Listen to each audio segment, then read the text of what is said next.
80 करोड़ का कर्ज। आदिल उसी दिन से परेशान सा है जब से उसे पता चला कि उसकी कंपनी कर्ज में है। दिल्ली की नामी सत्तार फैमिली के साथ कंपनी के ही किसी शख्स ने फेक पेपर्स के जरिए करोड़ों रुपए की जमीन बैंक को बेच दी। फिर उस बंजर जमीन को लेकर बैंक ने कंपनी पर केस दायर कर दिया। आदिल को समझ नहीं आ रहा था कि ऐसा कौन कर सकता है। आदिल सीढ़ियों के पास खड़े होकर मीटिंग बुलाने की प्लानिंग कर रहा था कि जब उसकी छोटी बहन समायरा ने उससे आकर कुछ कहा। सुनते ही आदिल के मुंह से बस यही निकला, उनको घर के बाहर ही खड़ा रहने दो, अंदर लाने की कोई जरूरत नहीं है। समायरा बोल उठी, भाई तुम तो ऐसे नहीं हो। उसकी बात सुनकर आदिल ने लंबी गहरी सांस ली और बोला, अच्छा ठीक है, उन्हें अंदर आने दो, मैं हॉल में आता हूं। आदिल अपने पुश्तैनी मेंशन के हॉल में दाखिल हुआ। आते ही सामने खड़े ऑफिसर से फाइल मांग ली जो उस बैंक ऑफिसर के हाथ में ही थी। आदिल ने फाइल के पेपर्स को इधर उधर पलटते हुए बिना सिर उठाए ही बैंक अधिकारी से कहा, आपका बैंक हमारा मेंशन सीज करना चाहता है। इस वक्त उसके चेहरे पर एक अजीब सी मुस्कान थी। ये कहते हुए उसने अपना सिर ऊपर किया। बैंक ऑफिसर उसकी कटीली मुस्कुराहट को देखकर धीरे से बोला, देखिए सर, आप बैंक के पेपर्स पढ़कर समझ ही गए होंगे। अगर 15 दिनों में 20 करोड़ आप बैंक को दे देते हैं तो बैंक कुर्की नहीं करेगा, साथ ही बाकी बचे रुपए आप इंस्टॉलमेंट में दे सकेंगे। उसकी ये बात सुनकर आदिल ने रखी आवाज में कहा, तुम अब जा सकते हो। फिर उसने गार्ड को आवाज लगाई तो हॉल के दरवाजे पर खड़ा गार्ड दौड़ते हुए आया और बड़ी विनम्रता के साथ बैंक अधिकारी से बोला, साहब बाहर चलें। इतनी देर में आदिल तेजी के साथ सीढ़ियों पर चढ़ते हुए अपने कमरे में आते ही दरवाजा तेजी के साथ बंद करता है। कुछ मिनट के बाद ही कमरे में हल्का सा नॉक हुआ और दरवाजा खोलते हुए आदिल का छोटा भाई शोएब और बहन समायरा दाखिल हुई। उन दोनों को देखते ही आदिल ने कहा, तुम लोग बिल्कुल भी परेशान ना हो, मैं ऐसा कुछ भी नहीं होने दूंगा। मैं अपने शेयर्स बेच दूंगा और मेरी सेविंग्स भी है जो सब मिलाकर 20 करोड़ तक हो जाएगी। मैं कल ही प्रोसेस स्टार्ट कर दूंगा। शोएब आदिल के गले लगते हुए बोला, भाई हम लोग इन सब के लिए बिल्कुल भी परेशान नहीं हैं, हमें तो सिर्फ आपकी चिंता है। मॉम डैड के जाने के बाद आप ही हम लोगों के सब कुछ हैं। शोएब की ये बात सुनकर समायरा ने भी सिर हिलाया और आंसू पोंछते हुए आदिल के गले लग गई। सुबह अपने कमरे में तैयार होते होते आदिल ने आवाज लगाई, राधा आंटी, मेरा नाश्ता मेरे रूम में ले आए। अचानक से हांफते हुए समायरा आई और आते ही बोली, मैंने सोचा कि शायद आप चले गए हैं भाई, लेकिन मैंने आपकी आवाज सुनी तो भागकर आई। आदिल ने परेशान होते हुए कहा, क्या बात है? भाई मैं तो बस आपका सदका निकालने आई थी। ये कहते हुए समायरा ने दुआ पढ़ी और 100 रुपए का नोट निकालकर राधा आंटी को दे दिया। आदिल की कार सत्तार इंडस्ट्रीज के ऑफिस के सामने ही रुकी। सारे पेपर्स हाथ में लेते हुए वो बाहर निकला ही था कि अचानक से एक बाइकर आया और उसके हाथ से सारे पेपर्स छीनकर फरार हो गया। आदिल बिना समय गंवाए उसका पीछा करने लगा और एक सुनसान इलाके में पहुंच गया। यहीं से वो बाइक वाला लड़का गायब हुआ था। आदिल को उसकी बाइक खड़ी दिखी। वो गाड़ी से उतरा। हर तरफ वीरानी सी छाई हुई थी, ना कोई जानवर ना आदम की जात। तभी आदिल को अपने पेपर्स जमीन पर पड़े नजर आए। उसने उसे झुककर जैसे ही उठाने की कोशिश की, पीछे से किसी ने उस पर चाकू से वार करना शुरू कर दिया। आदिल ने चीखते हुए कहा, बुज़दिल, पीछे से क्यों, आगे से वार करना। खून की धारा बहने लगी। आदिल की आंखें बंद होने लगी। तभी उसके सीने पर वार हुआ और हर तरफ अंधेरा छा गया। फिर उसके कानों में किसी की आवाज सुनाई दी। उसने पूरी ताकत के साथ अपनी आंखें खोली और इधर उधर देखने लगा। ना तो उसके शरीर पर कोई चाकू का निशान, ना ही खून, कुछ भी नहीं था। लेकिन अचानक से आदिल पूरी तरह से हिल गया था। उसके कुछ ही दूर पर उसकी डेड बॉडी पड़ी हुई थी। आदिल बॉडी को घूर रहा था कि तभी एक गरज के साथ आवाज आई, क्या तुमको अपने शरीर में वापस जाना है? इस आवाज के साथ वहां का पूरा माहौल बदल गया। आदिल को इतना समझ में आ चुका था कि वो मर चुका है, लेकिन वो कहां है ये समझ से परे था। तभी उसके सामने एक बहुत ही लंबी दाढ़ी वाला शख्स आया। उसने सफेद रंग का चोगा पहना हुआ था, उसकी आंखें लाल थी। वो आदिल की ओर बढ़ा तो आदिल ने उससे पूछा, आप कौन है और मैं कहां पर हूं? उस शख्स ने जवाब में कहा, तुम इस वक्त हमारी दुनिया में हो और मैं बैतलहम जिन हूं, जिन्नों का सरदार। फिर जोर से आदिल ने कहा, हाँ मैं जिन्नों के बारे में जानता हूं, पढ़ा है मैंने। और अचानक उसके मुंह से निकला, क्या मैं मर चुका हूं? जिन ने कहा, तुम क्या चाहते हो?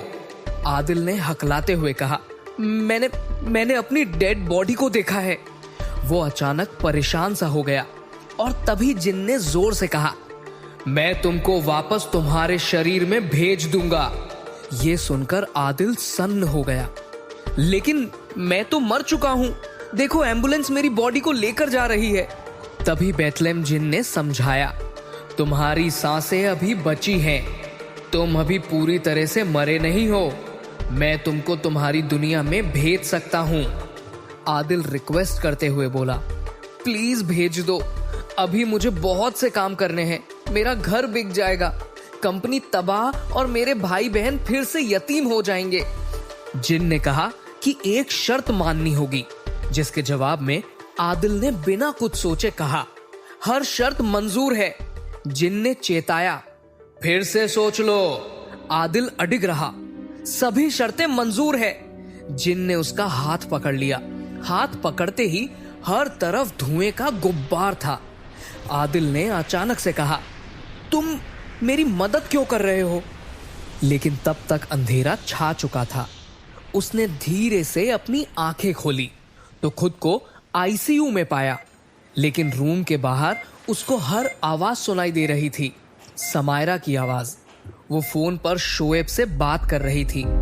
उन दोनों की बातचीत उसे साफ साफ सुनाई दे रही थी।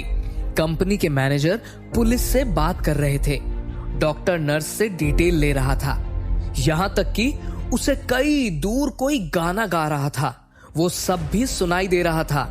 अब तो उसे रूम की दीवारों के आर पार भी नजर आने लगा था। आदिल को ये सब देखकर ऐसा लग रहा था कि ये सब एक ख्वाब है, हकीकत नहीं। वो पेशो पेश में था। तभी पूरा कमरा धुएं से भर गया और एक रोशनी नजर आई जो बढ़ती चली आ रही थी। उसने लाल शोले की तरह दो आंखें देखी। फिर उस रोशनी से आवाज आई, तुमने हमारी शर्त कबूल की है। आदिल ने हौले से पूछा, क्या मैं जो देख पा रहा हूं और सुन पा रहा हूं वो सब हकीकत है? तो उस जलती हुई रोशनी ने कहा, बेशक, लेकिन शर्त क्या है? आदिल ने पूछा। इसका जवाब दिए बिना वो रोशनी गायब हो गई और कमरा पहले की तरह नॉर्मल हो गया। तभी दीवार के पार कॉरिडोर में उसे पुलिस ऑफिसर और उसके ऑफिस का पर्सनल असिस्टेंट आता दिखाई दिया। वो उनकी आपस की बातें साफ तौर पर सुन सकता था। तब तक दोनों कमरे में आ चुके थे। आदिल ने कहा, कैसे हैं आप दोनों? मेरा हाल जानना चाहते हैं तो मैं बता दूं कि मैं पूरी तरह से ठीक हूं। पुलिस अधिकारी ने आदिल से पूछा, सर, उस दिन आपके साथ क्या हुआ था और क्या आप उसे जानते हैं जिसने आप पर हमला किया था? आदिल सोचते हुए बोला, नहीं ऑफिसर, मुझे कुछ याद नहीं आ रहा और ना मैं उसको जानता हूं। ओके सर, अगर आपको कुछ भी याद आए तो प्लीज आप हमें बताएं, हमने आपकी सुरक्षा बढ़ा दी है। उसकी बात सुनकर आदिल ने आंखों से हामी भरी। उसने अपने पीए से फाइल्स लाने की बात कही तो पीए के चेहरे का रंग उड़ गया। वो सोचने लगा कि इनको फाइल्स के बारे में कैसे पता चला। इतनी देर में शोएब और समायरा भी आ चुके थे। आदिल उनको आते पहले ही देख चुका था जब शोएब समायरा को उसकी बचकानी हरकतों पर डांटता हुआ आ रहा था। समायरा ने आते ही कहा, अच्छा भाई, डॉक्टर ने आपको डिस्चार्ज कर दिया है, अब घर चलें? आदिल के घर के बाहर उसके सारे नौकर वेलकम के लिए खड़े थे। अब्दुल अंकल, घर के बावर्ची आदिल के सिर पर हाथ फेरते हुए बोले, मैंने तुम्हारे लिए नफिल नमाजें मानी थी बेटा कि तुम सही सलामत घर आ जाओ। तब राधा आंटी भी बोल उठी, हाँ बेटा, मैंने जब से तुम्हारे साथ हुए हादसे के बारे में सुना, तब से मंदिर में भगवान से मिन्नतें कर रही थी कि तुम ठीक हो जाओ। आप लोग का प्यार और इतनी दुआएं हैं कि आज मैं यहाँ खड़ा हूँ। बिल्कुल, अब्दुल अंकल ने कहा। आदिल ने सबको काम पर विदा किया और खुद अपने कमरे में चला गया। उसने शावर लिया, फिर जा नमाज बिछाकर दुआ के लिए हाथ उठाते हुए बोला, मौला, आपने मुझे दूसरी जिंदगी अता की है, उसके लिए मैं आपका बहुत शुक्रिया अदा करता हूं। लेकिन दूसरी जिंदगी का मकसद क्या है? जिन उसकी दी हुई पावर्स, उसकी शर्तें सिर्फ आप जानते हैं। मेरी दुआ है कि आप मुझे ताकत दें जिससे मैं आने वाली चीजों का सामना कर सकूं। ये कहकर उसने अपना मुंह फेरा और जा नमाज उठाकर टेबल पर रख दी। तभी उसके जहन में उन पेपर्स का ख्याल आया जो बाइकर लेकर भाग गया था। याद करने के लिए उसने दिमाग पर थोड़ा जोर दिया कि पूरा सीन क्रिएट हो गया, जैसे कोई मूवी आंखों के सामने चल रही हो। उसे अपना खून से सना शरीर दिखा जिसे एम्बुलेंस से ले जाया जा रहा था। फिर उसे दिखाई दिया बाइक वाला लड़का जो एक शख्स के साथ था, लेकिन दोनों का चेहरा मास्क से ढका हुआ था। उस शख्स ने वो चाकू बाइकर को दे दिया था। उसी चाकू से बाइकर ने आदिल पर हमला किया। फिर उस बाइकर ने चाकू लौटा दिया। उस शख्स ने एक छोटा पॉली बैग अपनी पॉकेट से निकाला और चाकू उसमें रख दिया। लेकिन इस बीच उसकी जेब से कुछ निकला जो जमीन पर गिर गया। उन दोनों ने ही उस पर गौर नहीं किया और वो बाइक पर सवार होकर चले गए। अचानक सब नॉर्मल हो गया। तभी दरवाजे पर हल्की सी नॉक हुई।